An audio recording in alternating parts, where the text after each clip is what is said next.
snap an 8-day winning streak, and the rally happening in Japan happening to also moderate at the same time. Shares fell in Hong Kong, and we did see fluctuations in China as well. And what did come out earlier this morning was that the mouthpiece of the Chinese Communist Party released an editorial seeking to ease some of the concerns when it comes to President Xi Jinping's strategy when dealing with regulation, mentioning that the regulatory crackdown is not meant to hurt investors. So we'll see whether that editorial does have an effect on investors and managing to calm nerves.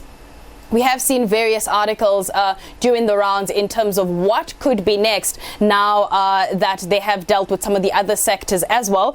Looking at European markets at this particular point, retreating, and this is reflecting the cautious mood we are seeing in global markets amid nervousness over economic growth and the COVID cases that are happening to resurge in that particular point. FTSE 100 down 0.5%, German DAX down 0.8%, and the French CAC also in negative territory, down 0.3%. But to talk to us about how all of this is playing out, both internationally and locally, we are joined by Michael Treherne from Investec Asset Management. Michael, thank you so much for your time. Let's have a quick check-in on the JSE right now. How are we faring given all of this cautious mood happening globally?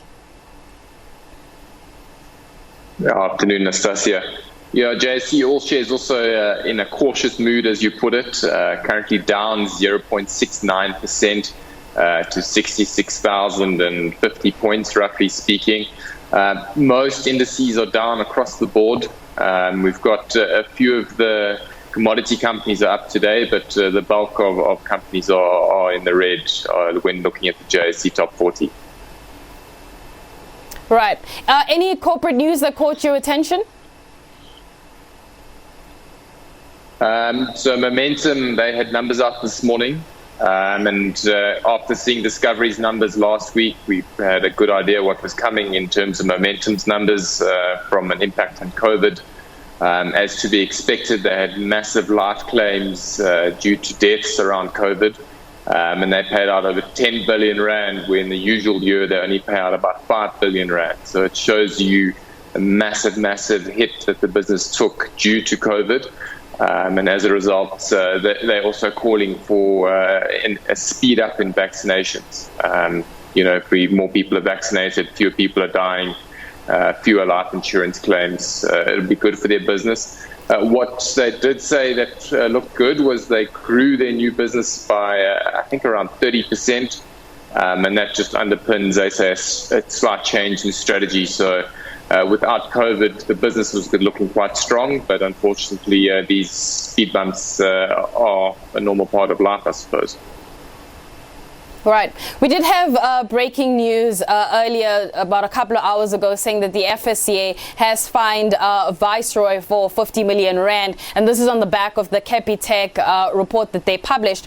What do you make of Viceroy's trajectory? Because initially, when they had published the Steinhoff report, which some say was largely plagiarized, they gained a huge amount of credibility. And then the Capitec report came out, and some analysts saying that there's a big difference between publishing false information or publishing information that is false that you believe to be true. What can we learn from this Viceroy saga and the tactic that they used?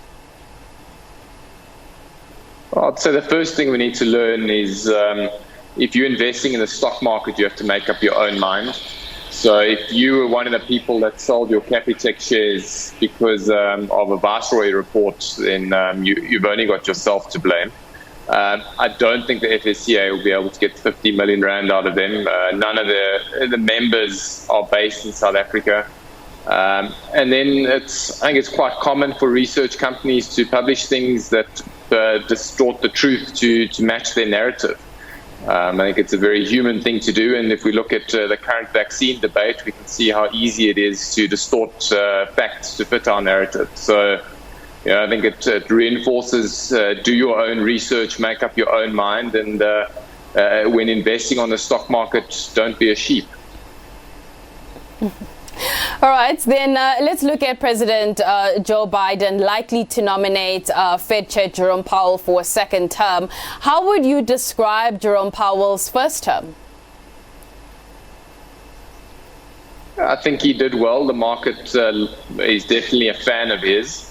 The big thing is he's been very dovish, been very lenient with monetary policy.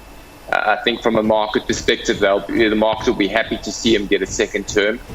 He brings continuity, and what the market likes is they want to know the person that is making the decisions, and they've now had a few years of that. So to see him in a second term is more of the same, and I think the market will give him a vote of confidence if he is reappointed. Right. So we had news, from last night till this morning about El Salvador's decision to make cryptocurrency legal tender. Is this the type of news that you're going to be focusing on, or maybe not even focusing? Focusing is the wrong word here, but keeping an eye on in terms of El Salvador's experiment and whether this can work and other countries might follow suit?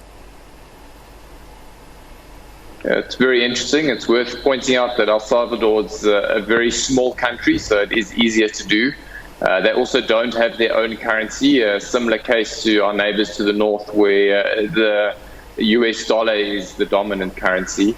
So it'll be interesting to see how they tie up the two. In one of my musings a few months ago, I was wondering what happens with tax collections when you declare a profit in dollars. Can you pay your taxes in Bitcoin and work out some arbitrage that way, depending on how the Bitcoin and dollar prices are interacting? I think it is very problematic to have a currency that can fluctuate by 20% a day. And I suspect businesses will still try to keep themselves pegged to the dollar as opposed to pegging to Bitcoin prices. All right, Michael, thank you so much for your time. That is Michael Treherne from Vestec Asset Management. That is it from us. We're going to take a quick break and we'll have more news for you after this.